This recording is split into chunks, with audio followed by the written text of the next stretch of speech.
Bonjour, c'est Frédéric pour Soirée ludique. Ici, on prend le temps de réfléchir au jeu et à ce qu'il nous fait vivre autour d'une table. Chaque épisode est une invitation à explorer, penser et raconter le jeu autrement. Il y a des jeux que j'ai attendus longtemps. Tenth Grail, le dernier chevalier, en faisait partie.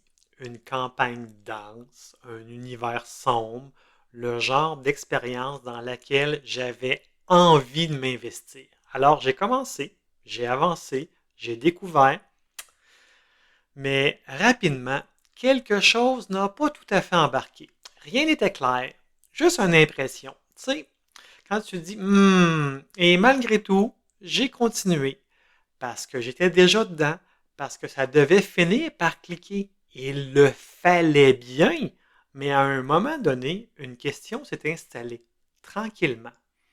Est-ce que j'ai encore du plaisir à y jouer?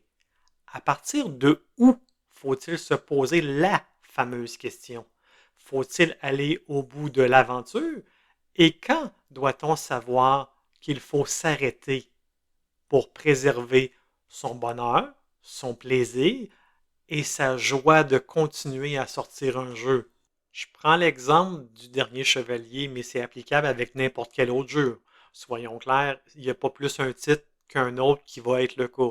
C'est certain que les jeux où sont à campagne, on est plus sujet de se poser la question parce que justement, on va jouer maintes et maintes parties une après l'autre.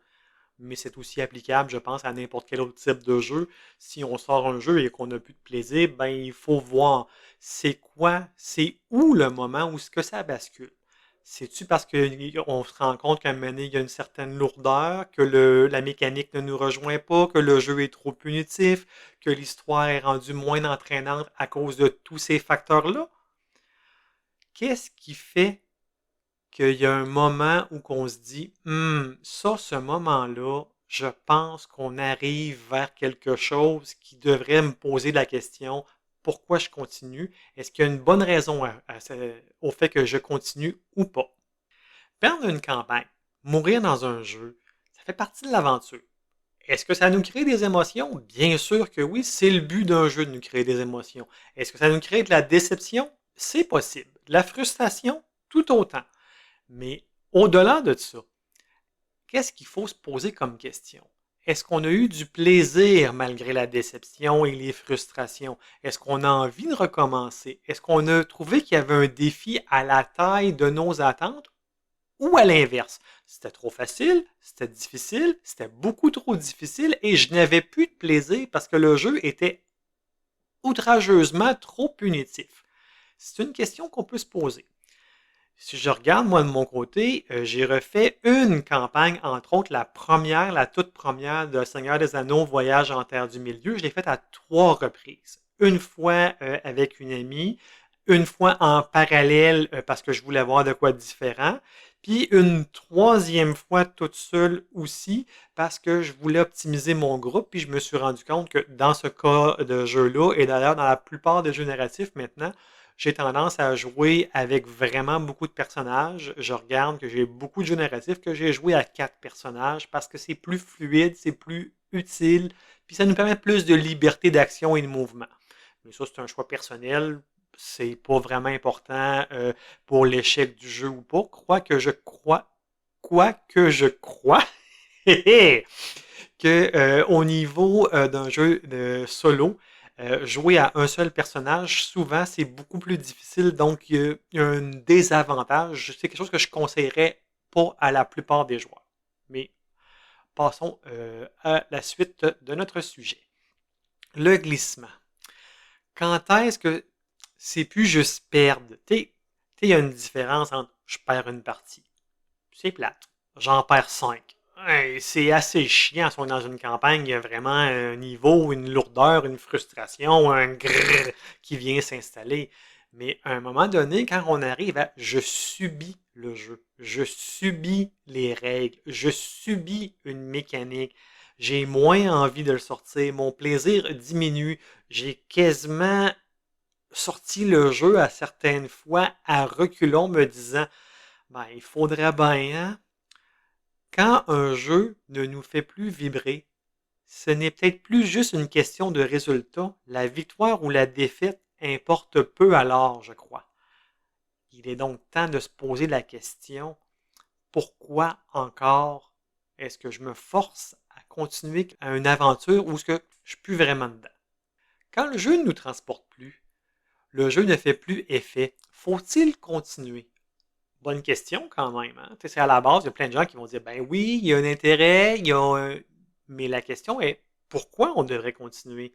Est-ce qu'un jeu ne devrait pas mériter tout simplement notre temps, tout comme toute activité qu'on fait dans la vie devrait mériter notre temps. Je ne dis pas qu'il y a des activités qui sont meilleures que d'autres. Je ne suis pas là pour juger vos activités. Vous n'êtes pas là pour juger les miennes. C'est pas du tout le but de ce podcast. Je dis juste que, à mon sens, une activité doit mériter notre temps. On a tous 24 heures dans une journée. La plupart d'entre nous, on en travaille plus ou moins 8. On en dort tout autant. Les transports, les obligations familiales et autres. Et maintenant, dans ta journée, il te reste 3-4 heures des fois. Est-ce que tu as envie de mettre 2 heures ou 3 heures sur un jeu, sur tes 3-4 heures que tu as dans ta journée, puis que tu n'en retires pas grand-chose?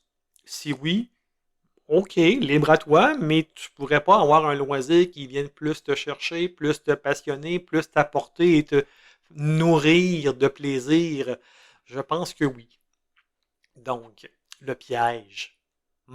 Ce fameux piège. Tu sais, le faux devoir de dire faut que je le termine. Faut que je finisse cette campagne coûte que coûte.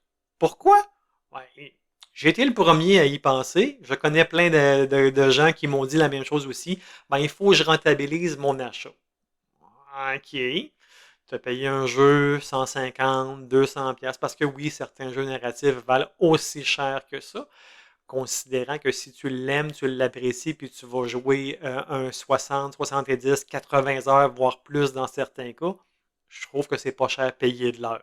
Mais si tu l'aimes pas, puis que tu te forces à le rentabiliser, OK, ton niveau de rentabilité, entre guillemets, heure de jeu versus coût final va être moins négatif, mais quand on continue parce qu'on est rendu trop loin dans un jeu et qu'on se dit qu'il faut le finir pour arriver à la fin parce qu'on mérite au moins de savoir la fin puis de rentabiliser le jeu, j'ai l'impression qu'on se tire tout seul dans le pied en chargeant nous-mêmes le fusil qu'on se tient soi-même.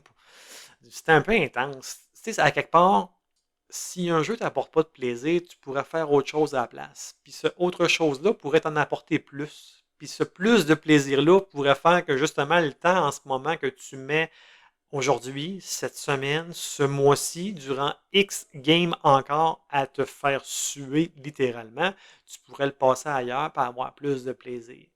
Personnellement, j'ai longtemps cru que terminer un jeu était une forme de respect. Aujourd'hui, je réalise que parfois arrêter est la seule façon de me respecter dans mon plaisir.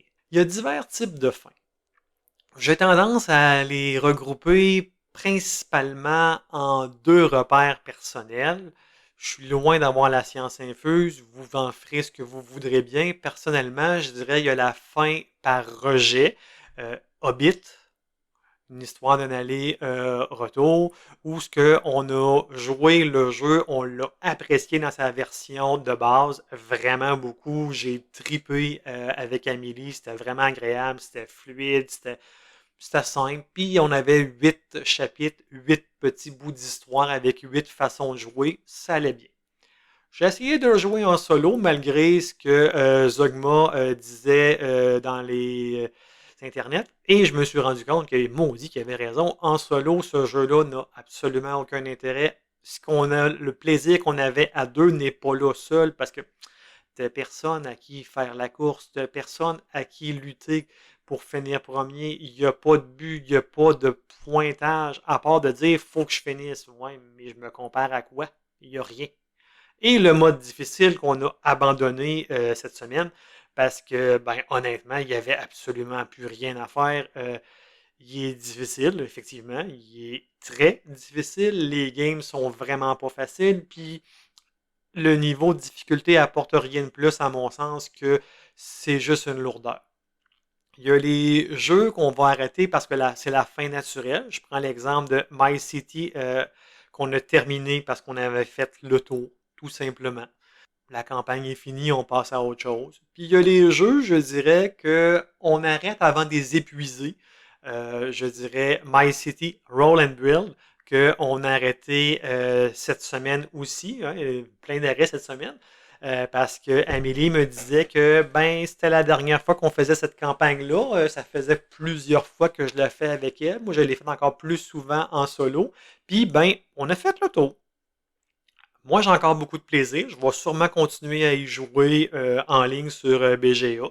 Donc, si vous voulez venir faire un tour, je suis toujours là sous mon pseudo habituel des divers réseaux sociaux. Vous pouvez me retrouver. Et sinon, ben, elle a fait le tour du jeu. Elle a eu le plaisir qu'elle avait à avoir avec. Puis c'est tout. On passe à autre chose. Tu sais, il faut se rendre compte qu'à un moment donné, je crois qu'il y a des jeux qu'on arrête parce qu'ils ne nous nourrissent plus et d'autres qu'on arrête parce qu'ils nous ont déjà tout donné ce qu'il y avait à nous donner. Il n'y a plus rien à aller chercher. Donc, pourquoi essayer d'extraire quelque chose quand il n'y a plus rien à en retirer? Je pense que le vrai apprentissage de tout ça, c'est qu'il faut arrêter de se culpabiliser. On a le droit d'arrêter un jeu, on a le droit d'arrêter une campagne, on a le droit de dire qu'un jeu ne nous rejoint plus, même s'il nous a rejoint un certain temps. Puis c'est pas parce qu'on finit pas une campagne que c'est grave. C'est pas parce qu'on se rend à la fin d'une campagne qu'on a échoué qu'on doit nécessairement la refaire pour voir la finale. Personnellement, j'ai échoué une campagne il n'y a pas super longtemps et j'ai décidé que je ne la referais pas. On s'est rendu jusqu'à la fin, puis on n'a juste pas vécu l'ensemble de la victoire. C'était quoi? On a vécu c'était quoi la fin. Puis ce peuple-là, ce royaume-là, va tomber dans la déchéance, puis ça finit comme ça. Pourquoi un film devrait toujours finir dans le positif? Ben, la même chose dans une histoire, d'un jeu, d'une narration, d'un livre, à mon sens, ça peut finir dans le négatif, puis c'est pas plus grave que ça. Ce qui est important, c'est ce que le jeu nous a apporté. Puis je crois que c'est important de protéger son plaisir, puis de respecter notre énergie. C'est pas tous les jeux qui sont faits pour rester. Certains sont faits pour passer et laisser une trace. Et ça, c'est déjà pas mal parce qu'il y a énormément de jeux, soyons honnêtes, qui vont disparaître dans l'oubli à tout jamais et que dans quelques années, il n'y a plus personne qui va savoir que ces jeux-là ont existé. Donc déjà qu'un jeu existe, perdure dans le temps et nous apporte de quoi? Je pense sincèrement que c'est déjà une très bonne base, puis c'est bien. Faut pas nécessairement chercher à toujours aller plus loin pour dire ah, j'ai été jusqu'à la fin de ce jeu-là. Non, non. Respecte-toi, ne te culpabilise pas. Je ne me culpabilise plus moi-même. Je protège mon plaisir, je respecte mon énergie. Je te conseille fortement de faire la même chose. Ah, maintenant, qu'est-ce qu'il y a à retenir de tout ça? Je crois que ce que je retiens le plus des dernières semaines, c'est une liberté. La liberté de continuer quand quelque chose nous nourrit et celle de s'arrêter quand c'est plus le cas, sans devoir se justifier durant des heures, sans devoir compenser, sans devoir aller jusqu'au bout pour prouver quelque chose, comme si on avait quelque chose à prouver à un jeu. Parce qu'un jeu reste un espace de jeu, un espace ludique qui devrait être du plaisir, pas une obligation. Et peut-être que le vrai apprentissage, ce n'est pas de toujours terminer ce qu'on commence, mais de savoir reconnaître avec honnêteté le moment où ce n'est plus notre place.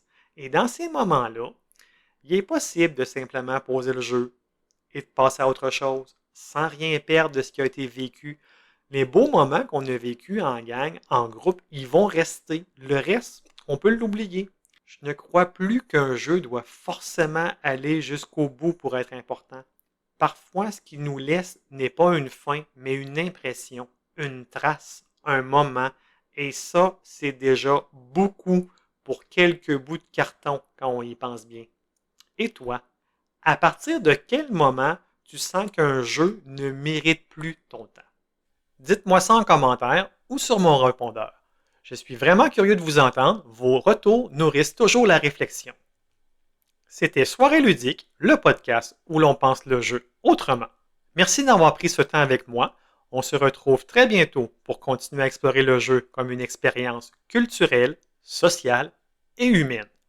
Si cet épisode vous a plu, n'hésitez pas à le partager autour de vous et surtout, jouez, pensez, racontez.